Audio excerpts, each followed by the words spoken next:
안녕하세요. 네. 오늘 김인호 신부의 건강한 그리스도인 되기 11번째 시간을 맞이하고 있습니다. 오늘 여러분들과 함께 나눌 이야기는요, 그리스도인의 결정과 신앙이라는 주제입니다. 그리스도인의 결정, 그리고 그 결정 속에서 늘 우리가 일상의 삶도 살아가게 되고 또 신앙생활도 하게 되죠. 그것에 대해서 함께 좀 생각해 볼 수 있는 시간이 되었으면 좋겠습니다. 결정하기 참 어렵다라는 생각들 좀 많이 하시지 않습니까? 저도 사실은 결정하는 거 굉장히 어려워하는 사람이에요. 그런데 티를 내지 않으려고 애를 씁니다. 사제가 너무 막 결정을 못해서 막 어떻게 하지? 어떻게 하지? 이러면 조금 좀 떨어져 보이잖아요. 그래서 그 티를 내지 않기 위해서 굉장히 노력하는데, 특히 음식 고르는 거, 뭐 드실래요? 그러면 뭐 먹을까요? 저도 같이 이렇게 묻는 편입니다. 또 옷 고르는 것도 어렵고요. 약속 장소 잡는 것도 조금 어려워하기도 합니다. 뭐 저만 이런 건 아니겠죠? 여러분들도 아마 조금 어려워하실 거라는 생각이 듭니다. 여러분들도 여기 오실까 말까 좀 고민하시지 않았습니까? 누구랑 같이 갈까? 무엇하고 갈까? 또 밥은 먹고 갈까? 뭐 이런 생각들 많이 하셨을 것 같습니다. 오늘 이 자리에서 우리 함께 결정하기에 대해서 좀 더 생각해 볼 수 있는 시간이 되었으면 좋겠고요. 특별히 우리의 신앙생활 안에서도 결정하기라고 하는 주제로 함께 생각해 보면 좋을 것 같습니다. 매 순간 우리는 결정 앞에 놓이게 됩니다. 오늘의 내 모습, 내일의 내 모습은 나의 작은 결정들이 만든다라고 하는 말이 있습니다. 별것 아닌 것 같지만 결코 별것이 아닐 수 없기 때문에 굉장히 중요하고, 그래서 작은 결정들도 좀 부담스러운 것이 사실인 것 같습니다. 때로는 아주 별것 아닌 하나의 결정으로 인해서 인생 자체가 바뀌어 버리는 경우들도 있지 않습니까? 그렇기 때문에 결정은 단순히 하나의 순간만 만들어내는 것이 아니라 조금 더 넓게 이야기하면 우리의 한 평생을 조금 만들기도 하는 것 같습니다. 19세기 후반에 프랑스에 모파상이라고 하는 사람이 남긴 단편집이 있는데, 그 단편집 중에서 아마 여러분들 많이 들어보셨을 건데 목걸이라고 하는 제목의 단편집이 있습니다. 들어보셨습니까? 거기에서 보면 어떤 여인이 친구에게서 목걸이를 빌리게 되죠. 그 목걸이를 빌렸다가 그것을 모임에 나갈 때 하고 나갔는데 그만 그 목걸이를 잃어버렸어요. 그래서 어떻게 했습니까? 그걸 말하지 않고 돈을 지불해서 그 친구에게 다시 목걸이를 사서 주게 되었는데, 한평생 그 부부가 일을 열심히 해서 그 목걸이 값을 갚느라 투자했습니다. 그런데 나중에 알게 되었는데 그 친구의 목걸이는 가짜였다는 것이죠. 참 어땠을까요? 그 부부들은 아마 이런 생각하지 않았을까요? 한평생을 어쩌면 목걸이 값을 지불하느라 다 투자를 한 겁니다. 만약에 그 목걸이에 대해서 탐을 내지 않았다면, 또 그 목걸이를 빌리지도 않았고 또 그 목걸이를 하고 나가지 않았다면, 그리고 목걸이를 잃어버렸을 때 내가 목걸이를 잃어버렸다고 이야기했더라면 어떻게 되었을까? 아마 그 결정들 앞에서 이들 부부가 내린 결정으로 인해서 어쩌면 이들은 한평생 그 삶의 대가를 지불했던 것 같습니다. 여러분들 아마 기억하실 겁니다. 과거에 TV 프로그램 중에 그래 결정했어 라고 하는 오락 프로그램이 있었죠. 빠밤 빠밤 뭐 이렇게 하면서 시작하는 거였는데, 오락 프로그램인데 굉장히 우리에게 던져주는 의미가 있었던 것 같습니다. 그냥 매 순간 우리가 어떤 결정을 해야 되는가, 결정 앞에서 조금 더 심사숙고하도록 만들어줬던 프로그램인 것 같아요. 일상에서도 우리는 사소하게 마주하는 결정의 순간들이 있는 것 같습니다. 사소한 일도 있고 또 중요한 일도 있죠. 사소한 일이면 뭐 오늘 같은 경우에 저녁은 뭘 하나? 우리 자매님들한테는 특별히 그게 늘 뭐 고민거리 아닙니까? 또 김치찌개에 돼지고기 넣나, 참치 넣나, 뭐 이런 거, 또 라면에 계란 넣나, 파 넣나, 애들 학원 어디로 보내나, 뭐 이런 것들. 또 남성들 같은 경우는 이 직장 그만 다니나, 말아야 되나, 뭐 이런 것들도 있을 것 같습니다. 사소한 결정들이 굉장히 많지만 그것 하나하나도 참 쉽지 않아요. 그죠? 그것들 한번 실험해 볼까요? 여러분들이 한번 답변해 해보시면 좋을 것 같습니다. 김치찌개에 참치 넣어요? 돼지고기 넣어요? 자, 오늘 저녁은 돼지고기 넣는 걸로 하겠습니다. 자, 라면에 계란 넣어요, 말아요? 그럼 계란은 라면 끓일 때 넣는 걸로 했고요. 계란 풀어요, 안 풀어요? 안 풀어요. 네. 음식 할 때 MSG 넣어요, 안 넣어요? 네, 이건 좀 갈리네요, 그죠? 휴가를 산으로 가요, 바다로 가요? 바다. 자, 이번 휴가는 바다로 가는 걸로 하겠습니다. 네, 못 가시는 분도 있으시네요. 네, 그럼 휴가 갈 때 시부모님과 함께 가요? 따로 가요? 네. 여름에 부모님들 휴가비로 용돈 드려요, 말아요? 저녁에 화장 지우고 자요? 아니면 그냥 자요? 네. 자다가 화장실 가고 싶은데 일어나요? 아니면 그냥 자요? 이를 닦았는데 과일 한 조각을 먹었어요. 이를 닦아요, 말아요? 머리 감은 지 하루밖에 안 됐는데 내일 성당 가야 돼요. 머리 감아요, 말아요? 시무님 쓰신 책도 있고 번역한 책도 있다는데 책 사요, 말아요? 생각보다 어렵죠? 네, 이런 것보다 훨씬 더 어렵고 또 중요한 결정들도 많은 것 같습니다. 중요한 일에 앞에서 우리가 결정을 하게 되는데 자주는 아니더라도 좀 중요한 결정은 삶에 더 영향을 미칠 수가 있겠죠. 우리의 진로, 또 결혼, 이민, 또 어떤 분들은 사느냐 죽느냐, 이것도 결정거리의 하나일 것입니다. 또 학생들 같은 경우는 이과를 선택하느냐 문과를 선택하느냐, 또 공무원 시험 준비를 하느냐 회사에 취직하느냐, 나이 찼으니 결혼을 해야 되나 아니면 더 눈에 들어오는 짝을 만날 때까지 기다려야 하나. 결혼을 저 인간과 해 말어. 결혼한 저 인간과 더 살아 말아. 뭐 프로포즈를 지금 해 아니면 조금 있다가 해. 이 동네를 떠나서 살아 아니면 조금 더 살아. 뭐 이런 것들. 우리 앞에는 중요한 결정들 굉장히 많이 있는데요. 우리는 가끔은 자기 일만 빼고는 결정하는 것이 굉장히 쉽지 않습니까? 누군가가 어렵게 이렇게 해야 되나 저렇게 해야 되나, 아이 그렇게 해, 이렇게 쉽게 말하곤 하지 않습니까? 그런데 자기 일은 결정하기가 굉장히 어렵습니다. 그래서 이럴 때는요, 남의 일을 결정해 줄 때는 좀 자기 일처럼 조금 복잡하게 생각하고, 자기 일을 결정할 때는 남의 일 생각하듯이 조금 단순하게 그렇게 결정하는 것도 필요한 지혜일 것 같습니다. 현대의 많은 사람들이 이런 결정하는 것과 관련되어서 어려움을 겪고 있는 것 같아요. 그래서 신종 문화가 등장했는데 SNS가 그 첫 번째 문화 중에 하나입니다. SNS에 심심치 않게 이런 글들이 올라와요. 신혼방 벽지 색 좀 골라주세요. 제 첫 차 결정 좀 해주세요. 집을 살까요? 아니면 전세 살까요? 뭐 이런 질문들이 SNS에 자주 나오게 됩니다. 그러면 댓글들이 쭉 이어지게 되죠. 또 라디오와 같은 곳에 사연을 보내는 경우도 굉장히 많습니다. 실제로 있었던 사연인데요. 어떤 분이 소개팅을 해서 남자를 만났대요. 그런데 몇 번 만난 후에 영화를 보기로 했는데 순희 씨 어떤 영화 볼까요? 하고 물었대요. 그래서 뭐 사사건건 뭘 먹을까요? 뭐 쭉 이렇게 물어보길래 아, 이 사람은 참 상대에 대한 배려가 있는 사람이구나 라고 생각을 했는데 계속해서 묻더랍니다. 나중에는 우리 더 만나요? 안 만나요? 했더니 당신이 원하면 만날게요. 이렇게 이야기하더라고요. 근데 그 여자분도 대단합니다. 라디오에 그 사연을 보냈어요. 제가 이런 남자를 더 만나야 될까요? 말아야 될까요? 둘 다 결정하기가 굉장히 어려운 사람들이었던 것입니다. 요즘에는 결정을 대신해주는 휴대폰 어플도 이렇게 나와 있습니다. 그래서 결정하기 어려울 때 휴대폰에다가 탁 쓰면 나름대로 결정을 해서 주는 경우들도 있고요. 그런 사람들에 맞춰서 좀 상업 문화들도 많이 바뀌었는데 특별히 여러분들 음식점에 가면 이런 것들 많이 볼 수 있을 겁니다.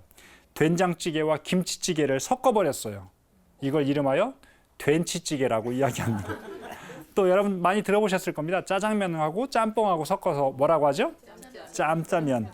또 볶음밥도 섞습니다. 짜장면하고 볶음밥을 섞으면 뭐가 될까요?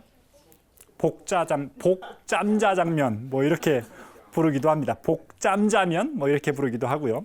또 음료수와 뭐 술 이런 것들을 파는 곳에서는 그 안주 고르기가 굉장히 어려우니까 아무거나라고 하는 안주가 나온 지도 꽤 되는 것 같습니다.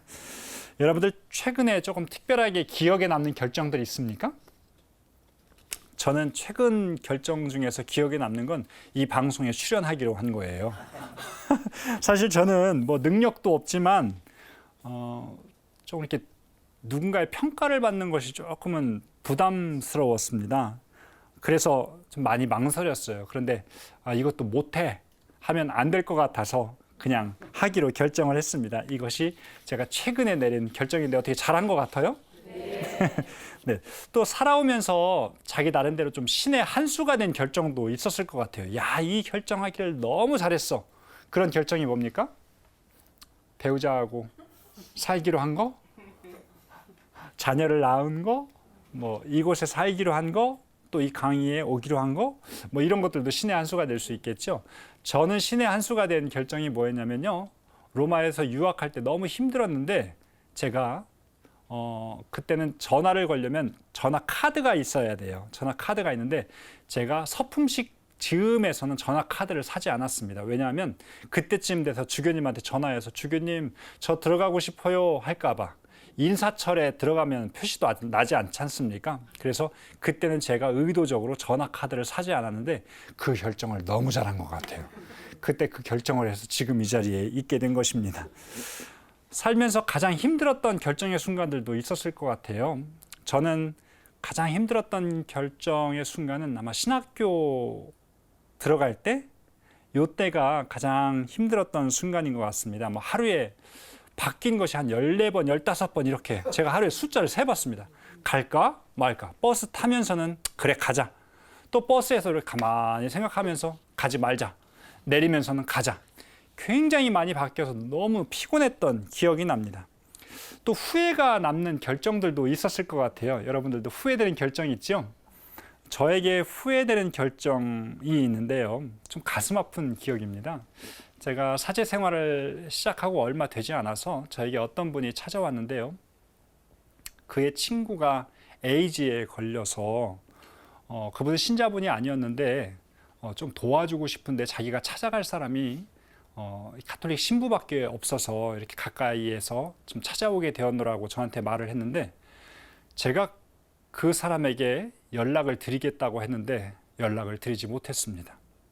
지금까지도 저는 그것이 너무 마음에 쌓여 있어서 마음이 무거워요. 지금이라도 그분을 만나면 정말 무릎 꿇고 빌고 싶은 심정인데 제가 그때 그런 분들하고 엮이는 게 너무나 겁났던 것 같아요. 그리고 어느 누군가와도 상의하지 못했습니다. 비밀을 지켜야 한다는 그 생각 하나만 가지고 있었지 좀 누군가를 도와주기 위해서 여러 방법을 찾는 것에서는 굉장히 미흡했던 것 같습니다. 그때 제가 어떤 보건소에 다니는 직원 한 명만 알고 있었더라면 지금 이렇게 후회되는 결정을 가지고 있지 않을 텐데 지금도 마음 한켠이 굉장히 무겁습니다. 어려운 순간들, 어려운 결정의 순간들을 맞이할 때 자신만의 좀 방법이 있을 것 같아요. 나는 이렇게 결정을 한다. 어떤 분들은 조언을 듣는 경우도 있고 또 상의를 하는 경우들도 있고요. 어떤 분은 기도를 하는 경우도 있고 또 어떤 분들은 오직 혼자 스스로가 결정을 내리려고 하는 분도 있습니다. 때로는 자기 혼자 결정을 내리는 것도 굉장히 도움이 될 수 있는데요. 조언을 얻는 것도 도움이 되는데 조언을 얻을 때 주의사항은 뭐냐면 매번 만나는 사람 또 또래들에게 그런 조언을 청하는 건 좀 위험할 수 있습니다. 왜냐하면 비슷한 생각일 수 있기 때문입니다. 가끔은 비슷한 생각이 아니라 좀 다른 생각을 가지고 있는 사람들에게도 조언을 청하는 것도 좀 필요할 것 같고요. 가끔은 좀 문제가 되는 그런 결정들도 있는 것 같아요. 특별히 신앙인들에게는. 어떤 분들은 일이 잘 안 풀려. 이거 어떻게 해야 되지? 할 때 쪼르륵 달려가는 곳이 무속인들에게 달려가서 점을 치거나 사주, 관상 뭐 이런 것들 아주 사소한 것까지 결정을 그분들에게 의탁하는 경우도 있는 것 같습니다. 뭐 경제적으로 어렵고 또 집안에 누군가가 아프고 뭐 이러다 보면 마음이 조금 더 불안해져서 그런 결정들 앞에 조심스러워지는 것이 사실인 것 같아요. 저도 또한 이런 순간들이 있었습니다. 제가 부제품을 받기 전에요. 너무 불안했어요. 이거 부제품을 받아야 되나? 이거 거부해야 되나? 너무 망설여져서 그때도 여전히 힘들어 했습니다. 그런데 제가 하느님께 기도를 했어요. 하느님, 제가 이런 식으로는 부제가 되기가 어렵습니다. 왜냐하면 체험이 없기 때문입니다.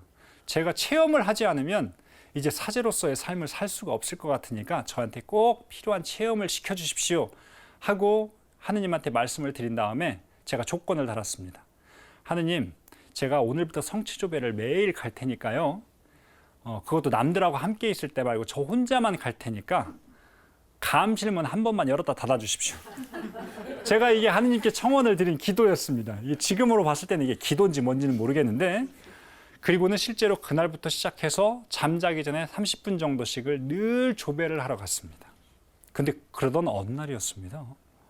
천둥이 치고 막 벼락이 치는 날이었어요. 비가 막 오는 날, 다른 날과 똑같이 성체조배실에 들어갔습니다. 그랬더니 감실문이 열리려고 하는 거예요. 제가 어떻게 했을까요? 놀래서 성체조배실에서 도망 나왔습니다. 그리고는 하느님한테 이렇게 기도했습니다. 하느님, 안 보여주셔도 됩니다.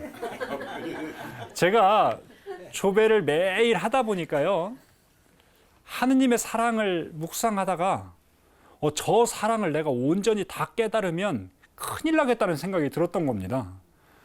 지금 이 정도만 깨닫고 사제가 되고 부제가 되어야 좀 적당히도 살아갈 수 있겠구나. 천천히 깨달아야 되겠구나. 나도 죽는 그 순간까지 천천히 깨달아야 될 텐데 지금 이미 다 그걸 봐버리면 큰일 나겠구나라는 생각을 성체조배를 하면서 생각했던 거예요. 그리고는 도망 나와서 다시는 하느님께 그러한 것을 보여달라고 청원을 드리지 않았습니다. 사람이 불안하면요, 어딘가에 좀 매달리고 싶은 마음이 들 수 있습니다. 그래서 신자분들도 제가 가끔씩은 때로는 사주를 보고 싶고 점을 치고 싶고 관상을 보고 싶을 때가 있을 텐데, 그것의 불안을 너무 그런 식으로만 해결하다 보면 그것은 습관이 될 수 있으니 그렇게 하지 말라고, 이제 적당히들 하시고 도저히 안 되겠다 싶은 사람은 저한테 오시라고 제가 점을 쳐드리겠다고, 그리고 나서 모든 사람에게 다 일제히 제가 제가 여러분들한테 예언을 하나 해드리겠습니다. 꼭 믿으십시오. 예언 첫 번째, 여러분은 다 죽을 겁니다. 틀려요? 두 번째 예언을 하도록 하겠습니다. 숨을 못 쉬어서 죽을 겁니다. 네, 이렇게 예언을 하면서 사람들한테 점집들 가지 마시고 조금 더 열려져 있는 미래에 자기가 결정을 함으로써 참여했으면 좋겠다는 말씀을 드렸습니다.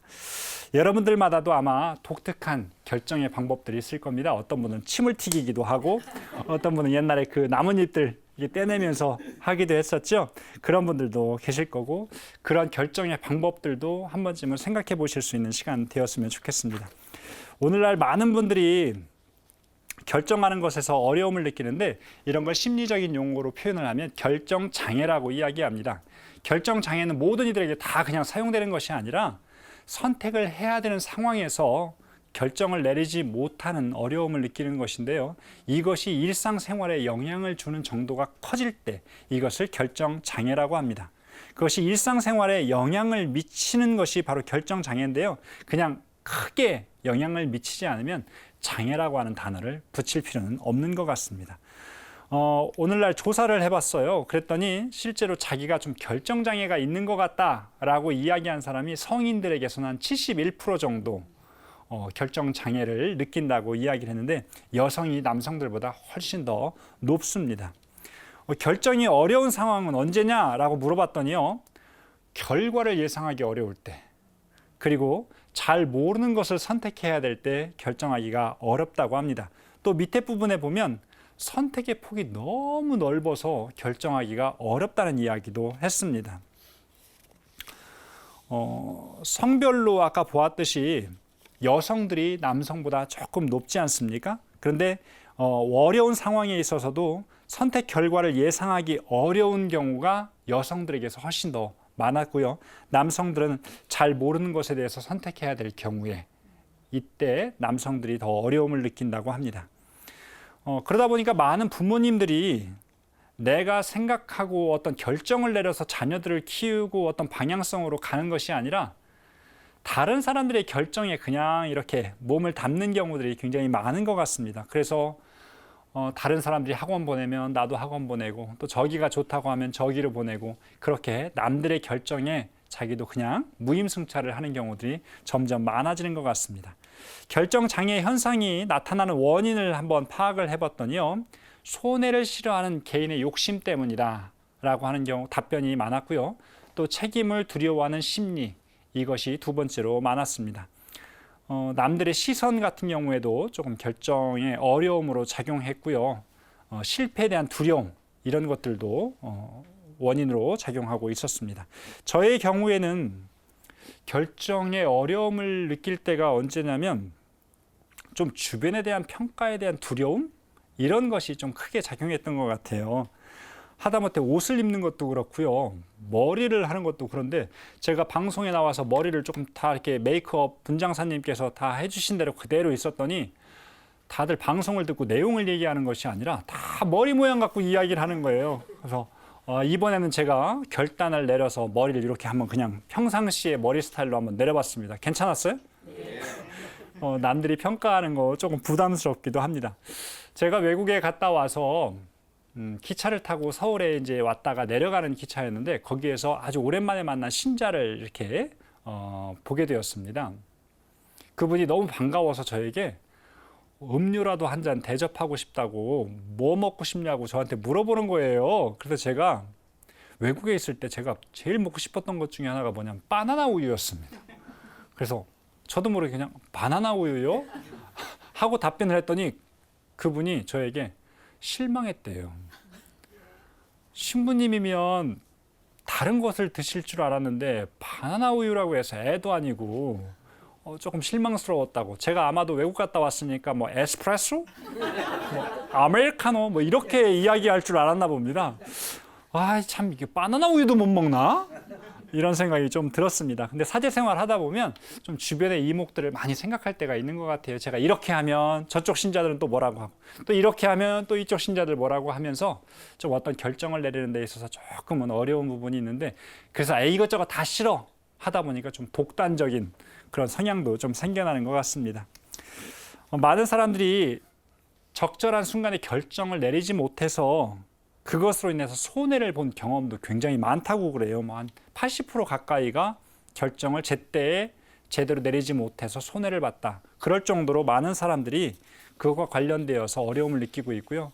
아까 말씀드렸듯이 그럴 때 점이라든가 또 인터넷 게시판 뭐 이런 것들을 활용해서 조언을 얻는 사람들도 한 34% 정도 된다고 하니까 그 숫자가 굉장히 많은 것이죠. 여러분들도 한번 내가 지금 어떤 정도의 상태에 있는지를 한번 점검해 보는 시간이 필요할 것 같은데, 한번 빠르게 여러분들이 한번 눈으로 읽어보시면 좋을 것 같습니다. 메뉴를 결정하는 데 있어서 타인이 결정해 준 메뉴를 먹을 때가 많고, 또 쇼핑할 때 누군가가 골라주는 걸 주로 사는 사람들, 또 선택을 요구할 때 글쎄요 이런 이야기들, 또 사소한 결정을 전화나 SNS를 통해서 해결하기도 하고, 또 선택하지 못해서 일상에서 피해를 입는 경우도 있었고, 결정하지 못해서 학업이나 연애 등을 포기한 경험이 있고, 또 선택하는 것이 늘 두렵고 스트레스를 받는 일이다. 이것이 항목인데, 눈으로 한번 해보셨습니까? 여기서 한 2가지 정도에 해당된다, 이런 분들은 그냥 평균적인 수준에 있다고 이야기를 하고요. 한 3개에서 4개 정도면 초기 단계라고 이야기할 수 있고, 그 이상이면 조금은 중증이다 라고 생각해 보셔도 될 것 같습니다. 물론 이것만으로 모든 걸 다 진단할 수 없기 때문에 다른 방법들을 좀 더 찾아보는 것도 좋을 것 같습니다. 사실 결정한다라고 하는 건요, 굉장히 어려운 일이에요. 왜냐하면 이 어원적으로도 보면 대치대라고 하는 어원을 지니는데요. 이건 뭐냐면 이 칼로 자르는 겁니다. 뭔가로부터 무엇으로부터 자르다라고 하는 어원을 지니고 있는데, 여러분 뭘 잘라내는 것이 쉽습니까? 하다못해 나무가 이렇게 있는데 나무가 아주 무성하다고 해서 나무까지 하나 자르는 것이 별것 아닌 것이 아니라 그것들도 다 의미가 있지 않겠습니까? 무엇을 선택한다는 것은 뭔가를 잘라내는 거예요. 뭔가를 선택한다는 걸 무엇인가를 포기하는 것이기 때문에 그것이 굉장히 어려운 것 같습니다. 자, 이런 결정장애를 가지고 있는 사람들에게 도움을 제공하고 있는 여러 가지 인문학적인 어떤 그런 방법이 있는데요. 뭐 한 번만 생각하고 결정하고, 또 결정한 것에 자꾸 후회하려고 하지 말고, 또 결정의 마지막 시간을 정하라는 거, 또 선택의 폭이 너무 많아서 결정하지 못하는 경우도 있으니까 선택의 폭을 조금 좁혀라. 그리고 자기 자신만의 결정 방법을 지녀라. 이런 것들을 우리에게 권하고 있습니다. 그런데 결정한 것이라고 하는 것이요, 이 근본적으로는 불안하기 때문에 결정장애를 앓고 있는 거예요. 그래서 그 불안을 조금 해소하는 방법들을 찾아야만 결정하는 데 있어서 조금은 어려움을 덜 겪을 수 있게 되는 것 같습니다. 어떤 사람들은요, 결정에 있어서 진정으로 필요한 것은 지식이라든가 또 조언이라든가 어떤 방법이라든가 이런 것들이 아니라 용기라고 하는 것을 이야기합니다. 왜냐하면 아까 말씀드렸듯이 무언가를 선택하는 건 포기하는 것이다. 뭔가를 잘라내는 것이기 때문에 용기가 필요하고요. 또 하나는 인디언들이 가지고 있는 하나의 믿음입니다. 그건 뭐냐?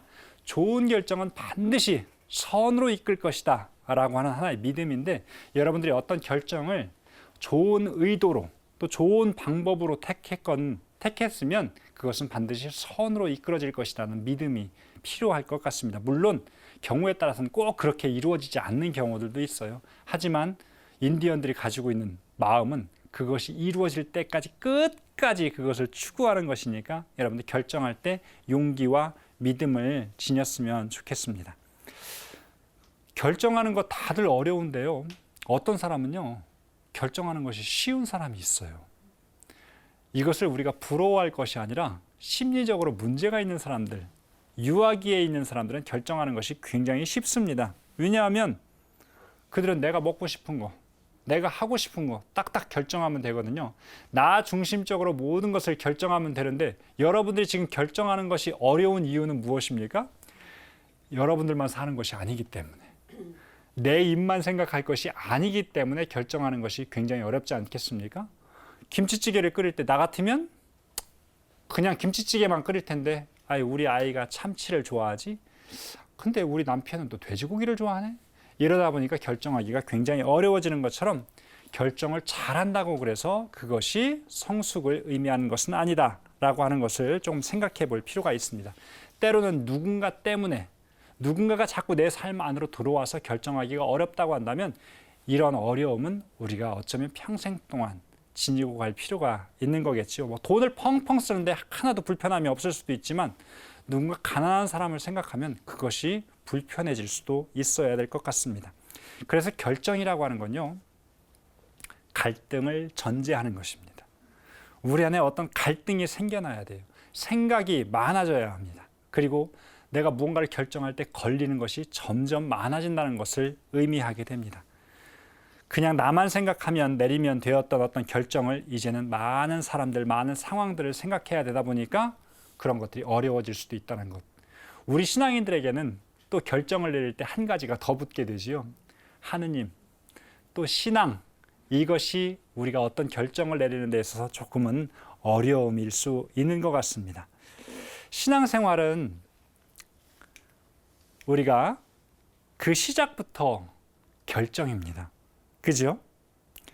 인간편에서 그분과의 관계 안으로 들어가겠다는 결심을 했기 때문입니다. 그죠? 하느님께서 우리를 초대하셨지만 순수하게 인간적인 측면에서 보면 우리가 하느님 안에서 살아가기로 결심을 한 거기 때문입니다.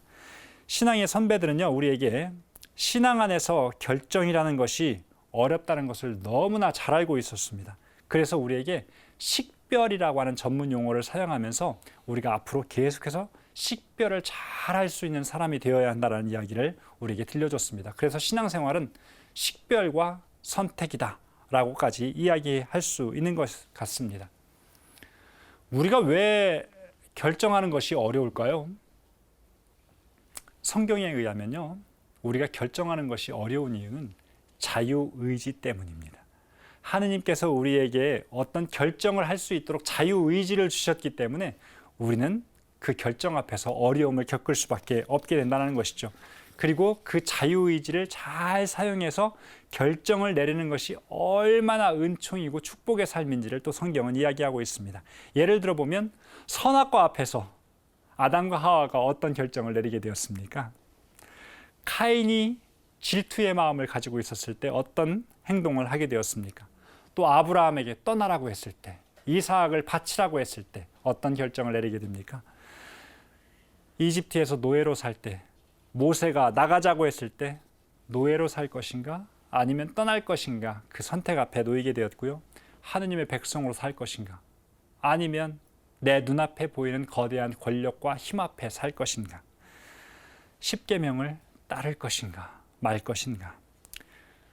신약 시대로 오면 착한 사마리아 사람을 우리가 떠올려 보면서 강도를 만난 사람을 만났을 때 과연 멈추어 설 것인가 아니면 레위와 사제처럼 그냥 지나칠 것인가.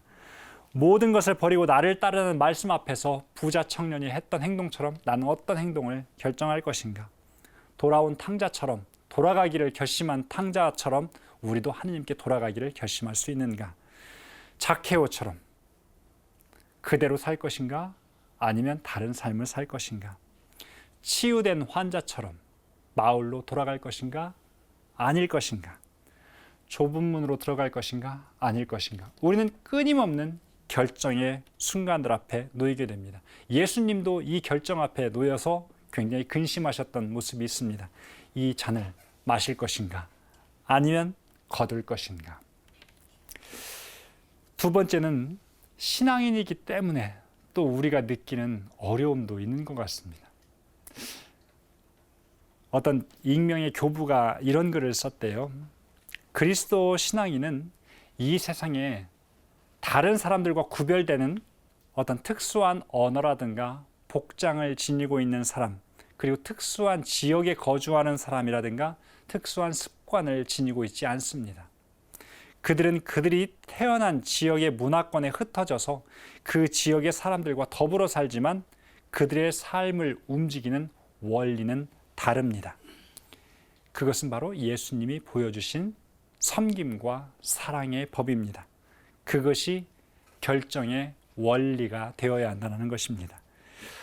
우리는 어쩌면 똑같은 장소에서 살아가지만 우리를 움직이는 결정의 원리는 달라야 한다는 것이죠. 어떤 사람은 돈과 힘과 권력에 의지해서 그것에 의해서 모든 결정을 내릴 수 있지만 우리는 달라야 한다는 것입니다.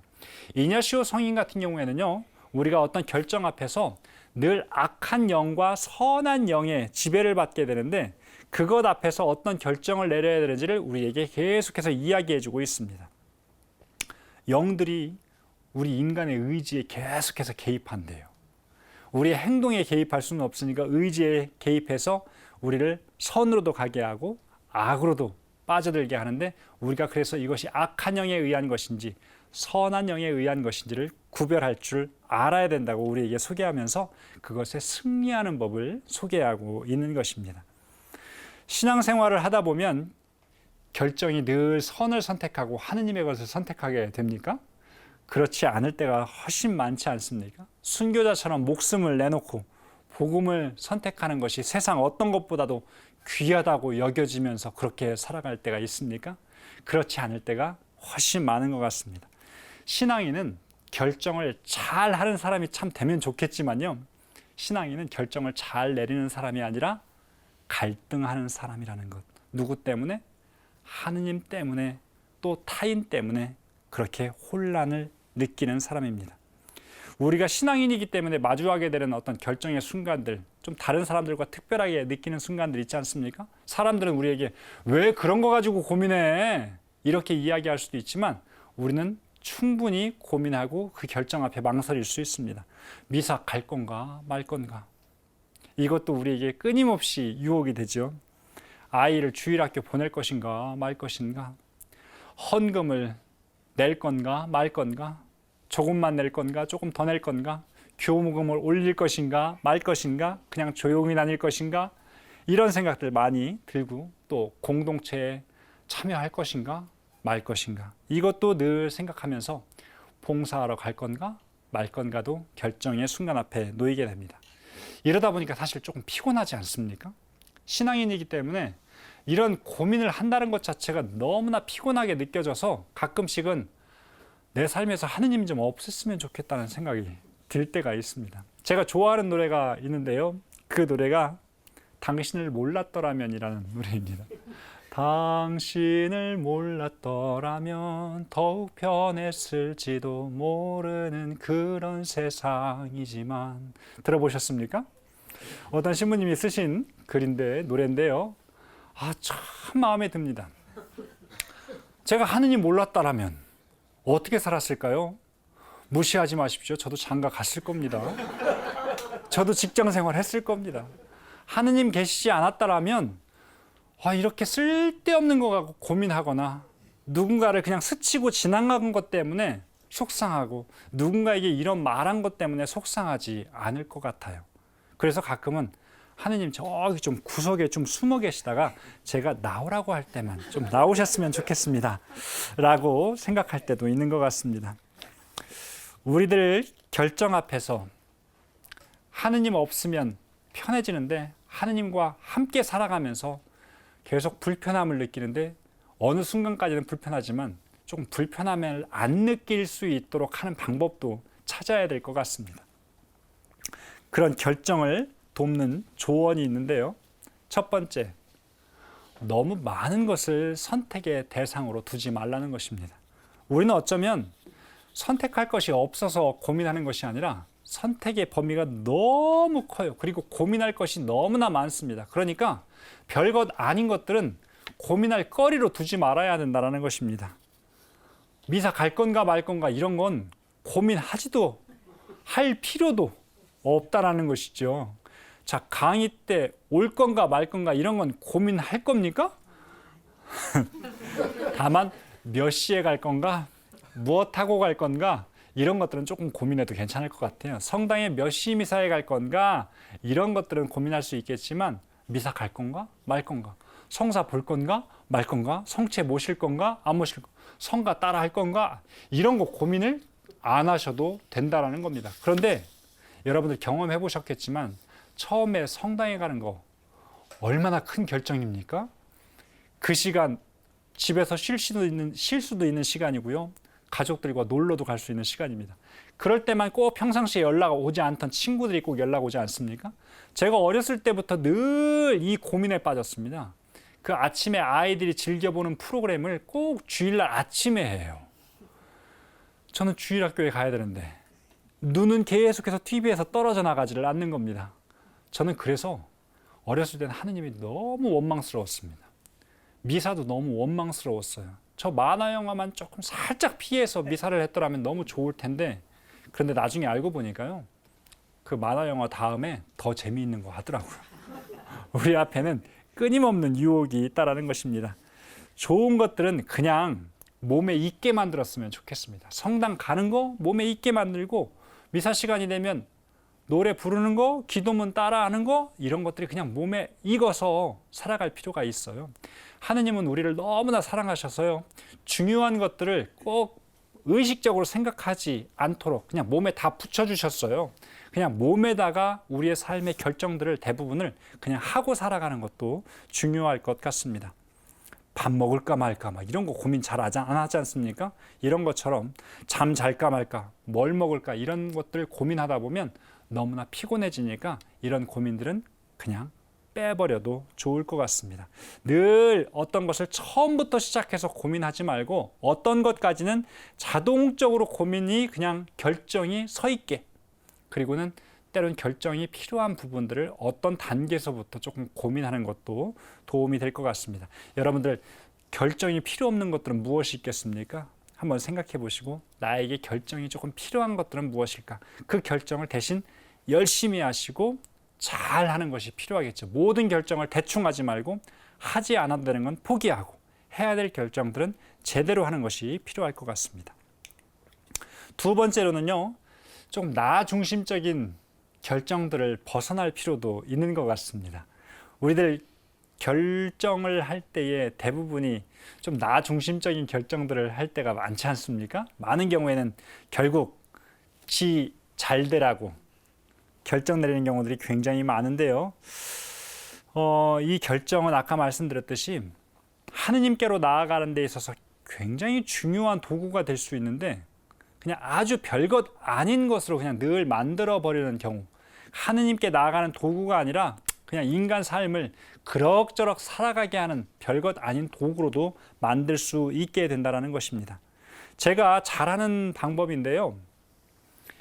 여러분들의 삶을 이렇게 한번 생각해 보니까 나 중심적인 결정을 벗어나서 막 타인을 생각하는 결정들을 자주 내리시는 분입니까?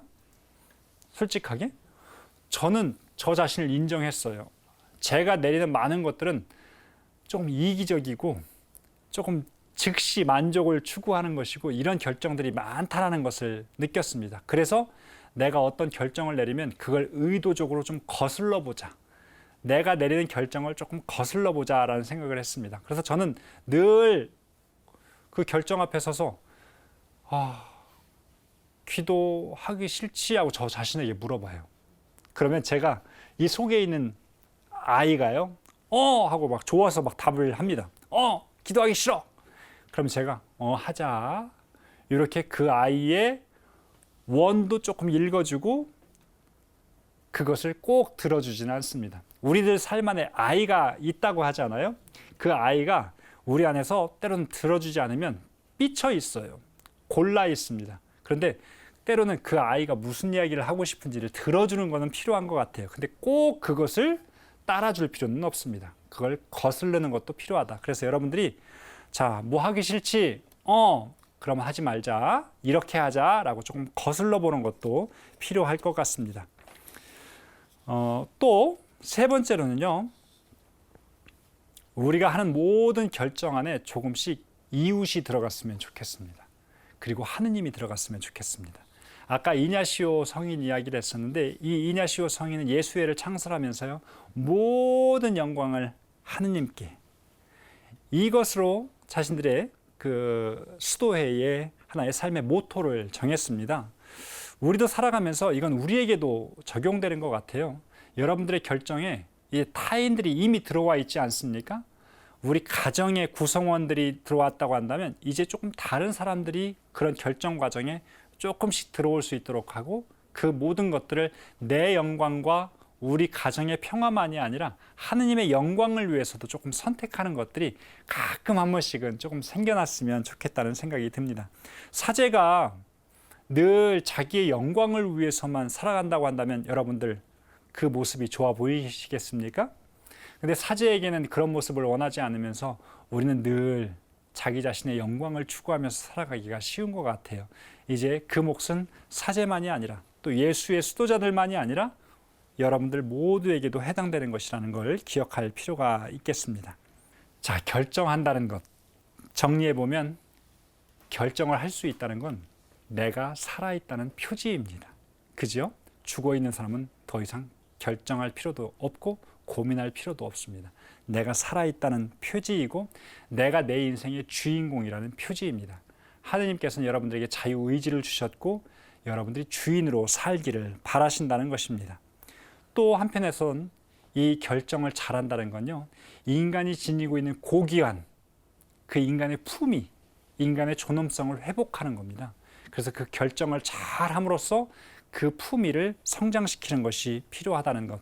더 나아가서 우리가 하느님께로부터 받은 자유의지를 통해서 하느님께 응답을 드리는 것이 바로 결정의 순간에 우리가 놓이게 되는 것이라는 걸 기억할 필요가 있겠습니다. 우리는 결정에 의해서 하루하루 인생을 써갑니다. 인생의 최초의 순간부터 죽음에 이르는 순간까지. 그런데 어떤 것들은요, 우리가 늘 결정만 하고 살아가는 것은 아닌 것 같아요. 어떤 부분은 수용하는 것도 필요한 것 같습니다. 우리가 적극적으로 결정하지만 또 어떤 부분은 적극적으로 수용하는 것들이 필요할 것 같아요. 때로는 내가 지금 수용할 것이 무엇인지 결정할 것이 무엇인지를 구분하지 못하는 경우도 굉장히 많아서 문제가 생기는 것 같아요. 죽느냐 사느냐 내가 결정할 것입니까? 아이를 낳느냐 마느냐 내가 결정할 것이 아닙니다. 최근에 제가 어떤 그 예비 부부하고 조금 다툰 일이 있었는데요. 아이를 얼마나 낳을 거야? 했을 때 제가 생각했던 답변은 하느님께서 주시는 대로요 라고 하는 답변이었는데 안 낳겠대요. 제가 주례 못하겠다고 그랬습니다. 삭삭 빌어서 그러면 하나만 낳겠대요. 이것이 빈다고 사제가 허락한다고 될 일이겠습니까? 그러다가 하나 낳다 보면 둘 낳을 수 있겠지 하면서 일단 좋아. 그렇게 마음이 바뀔 수 있으니 일단 하느님께서 주시는 거 잘 받자. 이렇게 말한 적이 있습니다. 우리들 삶에서 수용과 결정 이것들을 잘 구분하면서 살아갈 수 있는 우리의 삶이 되었으면 좋겠습니다. 늙어가는 것도 때로는 수용해야 되는 것이겠지요. 하지만 그 앞에서 또 다른 결정들, 그냥 늙어만 갈 것인가? 우리 앞에 놓인 결정들은 또 수없이 많다는 거 생각해 보실 수 있는 시간 되셨으면 좋겠습니다. 네, 오늘 이 시간 결정과 심리 또 결정과 신앙이라고 하는 주제로 이야기를 드렸습니다. 지금까지 잘 들어주신 여러분 모두에게 감사의 인사 전하고 싶습니다. 감사드립니다.